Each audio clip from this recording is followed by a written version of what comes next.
Let's hit on Philly a little bit, Coach, if you don't mind. Just that conversation. I almost want to do a thing here. It's we kind of labeled it as contenders, capes and kryptonite, right? Like the one thing they're great at, and then what's our one concern about the football team, or we think it's an issue for them. Now, Philadelphia. Yeah, go ahead, Philadelphia. I do think they put a lot of pressure on you defensively with all the things that they can do, and you got to do so much to stop that run game and Jalen Hurts, and then one-on-ones, can you handle A.J. Brown and Devontae Smith? But their kryptonite can be if they don't get ahead, and we've seen it with a lot of teams. We've seen it with the Cowboys. Okay, we've seen it with the Buffalo Bills. If you can stay in the game and run the ball at them and wear them down where you don't feel like you got to score 40 points, then those defenses aren't the same. They are great when you have to throw and you become one-dimensional because you're behind. Right. Yeah, Coach, I hear you there. I think specifically I look at it, and it's kind of weird to say this. To me, they're kryptonite because I'm with you on the offensive side of the ball, the part that's great. I mean, they got a lot of answers for everything, weapons, physicality. Hurts is playing awesome, throwing the ball well, making great runs, doesn't turn it over. But the defensive line, and I think more than anything to me, I don't know, I'm almost a little concerned about the pass rush as well.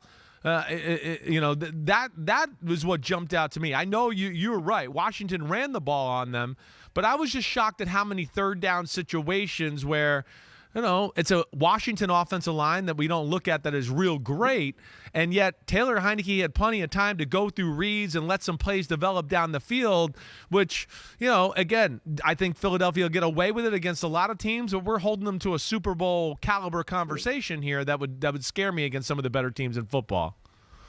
Yeah, styles make all the difference in the world, and Philadelphia is playing ahead. They're playing with energy and momentum, and boy, everything looks great. And I'll tell you this, it is so much easier to rush the passer when you're ahead and you know that other team has to throw. Well, now when you had to defend 5 runs, and now you get to that crucial 3rd and 4, you don't have as much zip to rush the passer when you just had to take double teams and do all that. Take people on 5 or 6 plays in a row.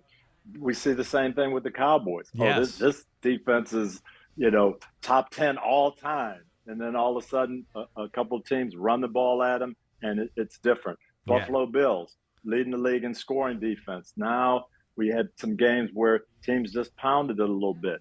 And that's a different animal. Yeah, it is. It definitely is. And it's getting to the time of the year where I think what you're trying to say is pounding the rock a little bit and running the ball can certainly have an effect on some of these really good teams. Thanks for watching, homies. Hit subscribe to see all my Unbuttoned videos. You get to see me, Ahmed Fareed, all the big player breakdowns, game breakdowns, player interviews, and my film analysis. So please subscribe. Chris Simms Unbuttoned. Peace out.